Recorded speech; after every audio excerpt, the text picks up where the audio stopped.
Well, the heat is finally seeming to be on the Trinamool Congress Member of Parliament, Mahua Moitra. According to sources, the CBI has now filed a plea against her.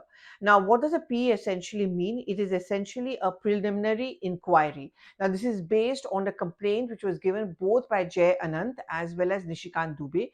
And remember, that complaint became the basis for the ethics committee to sit and also pass a judgment on her.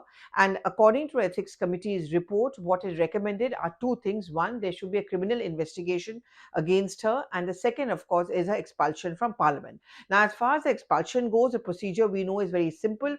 The report will have to be adopted by the Lok Sabha. The speaker actually accepts it, and to ensure that whether the recommendation is going to be taken up or not, for that the government passes a resolution. And since the BJP has the numbers, passage of the resolution is really not much of a problem. That is where her expulsion takes place. But she's not convicted, which means she can still contest the 2024 Lok Sabha elections. Now, this is where the CBI's PE comes in.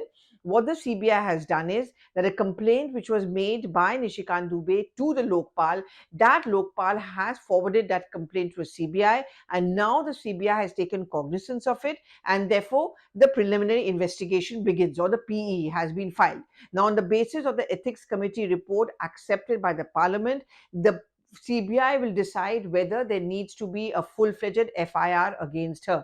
But as of now, sources are telling us that there's very strong evidence against her. There are two most important charges or allegations against her. One is, of course, the login details. In fact, the report, the 500-page report, also gives in details of the logins. And it's interesting to give one example that on 15th of January 2021, for example, she did a login at around 11:55 a.m. from the Parliament House. The same day, there was a login which took place at 10:03 p.m. but from Kolkata. But what's worse is at 10:04 p.m., a minute later, a same login went in from her name in New York. Now that raises a question. How is it that within a minute there were two different logins from two different places? Which means, as Darshan Hiranandani has mentioned, he did have the login ID. Now, according to Mahua Moitra, there's nothing which stops it from that. But again, the Parliament Secretariat has issued an order, and it has in fact reissued it. And one of the clear rules is that no member of Parliament can share the login details with any outsider or anyone else. And if that MP wants to give it to a secretarial staff, then a Parliament Secretariat really has to decide on or has to be informed about that. That's one big allegation. The second is the allegations coming in from, say, Jay Anand as well as from Nishikant Dubey is that there was money exchange, that there were expensive gifts which were given, cash was given in exchange for the questions to be asked, which would suit Darshan Hiranandani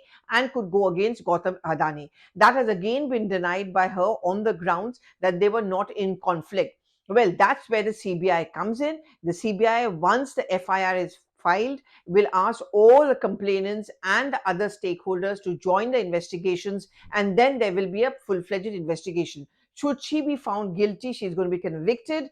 And in the case of conviction, of course, we know as per law, she cannot contest election for at least the next 6 years. But it could also mean a more stringent punishment against her. So the game is not over. Mahua Moitra predictably reacts to accuse both the ethics committee and CBI to be a pliant body of the BJP and an attempt to silence her.